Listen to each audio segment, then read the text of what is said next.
അതിശക്തമായ മഴ മുന്നറിയിപ്പിനെ തുടർന്ന് അതീവ ജാഗ്രതയിലാണ് UAE. വിദ്യാലയങ്ങൾക്ക് അടുത്ത 2 ദിവസത്തേക്ക് ഓൺലൈൻ പഠനം പ്രഖ്യാപിച്ചു. വിമാനയാത്രക്കാർ നേരത്തെ വിമാനത്താവളങ്ങളിൽ എത്തണം. മലയോര പ്രദേശങ്ങളിലേക്കുള്ള എല്ലാ റോഡുകളും താൽക്കാലികമായി അടച്ചു. വിവരങ്ങളുമായി സുരേഷ് വെള്ളിമുറ്റം ചേരുന്നു. ഏപ്രിൽ 16 രാജ്യത്ത് പെയ്ത അത്രയ്ക്ക് ശക്തമായിട്ടുള്ള മഴ ഈ ദിവസങ്ങളിൽ ഉണ്ടാകില്ല. അതേസമയം ആ മഴയുടെ ആഘാതം പൂർണ്ണമായി മാറിയിട്ടില്ല. അതുകൊണ്ട് തന്നെ വലിയ ജാഗ്രത ഇപ്പോൾ UAE-യിലെ എല്ലാ എമിറേറ്റുകളിലും തുടരുന്നുണ്ട്. ഇന്ന് അർദ്ധരാത്രിയോടുകൂടി തുടങ്ങുന്ന മഴ വെള്ളിയാഴ്ച വരെ തുടരുമെന്നുള്ളതാണ് മുന്നറിയിപ്പ്.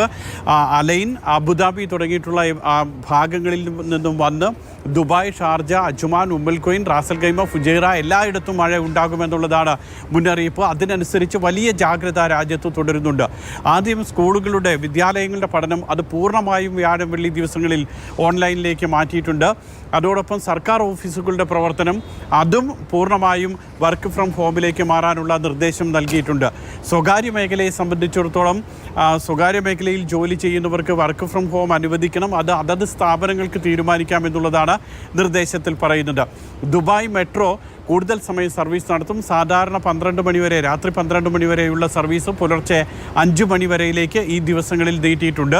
അതോടൊപ്പം തന്നെ മറ്റ് മേഖലകളെ സംബന്ധിച്ചിടത്തോളം ഡെലിവറി ബോയ്സിൻ്റെ ബൈക്കിൽ ഡെലിവറിക്ക് പോകുന്ന ആളുകൾക്ക് ജാഗ്രതാ നിർദ്ദേശമുണ്ട്. വെള്ളമുള്ള സ്ഥലത്ത് വാഹനം ഓടിക്കാൻ പാടില്ല എന്നുള്ള നിർദ്ദേശം. വാദികളിലേക്ക് ഒരു കാരണവശാലും ആളുകൾ പോകരുത്. മലയോര മേഖലകളിലേക്കുള്ള റോഡുകൾ അടച്ചിട്ടുണ്ട്. ബീച്ചുകളിലേക്ക് പോകുന്നതിനും ശക്തമായിട്ടുള്ള നിയന്ത്രണം ഏർപ്പെടുത്തിയിട്ടുണ്ട്. വിമാനത്താവളത്തിലേക്കുള്ള വിമാനയാത്രക്കാർ നേരത്തെ വിമാനത്താവളങ്ങളിൽ എത്തണമെന്നുള്ള നിർദ്ദേശം. അതോടൊപ്പം തന്നെ ഓൺലൈനായിട്ട് വിമാനത്തിൻ്റെ സമയക്രമത്തിൽ മാറ്റമുണ്ടോ എന്നുള്ളതെല്ലാം ചെക്ക് ചെയ്യണം എന്നുള്ള നിർദ്ദേശം. ഇങ്ങനെ വലിയ ജാഗ്രതയിലാണ് ഇപ്പോൾ UAE ഉള്ളത്. ഏതാണ്ട് 50 മില്ലിമീറ്റർ വരെ മഴ പെയ്യാമെന്നുള്ളതാണ് പ്രവചനം.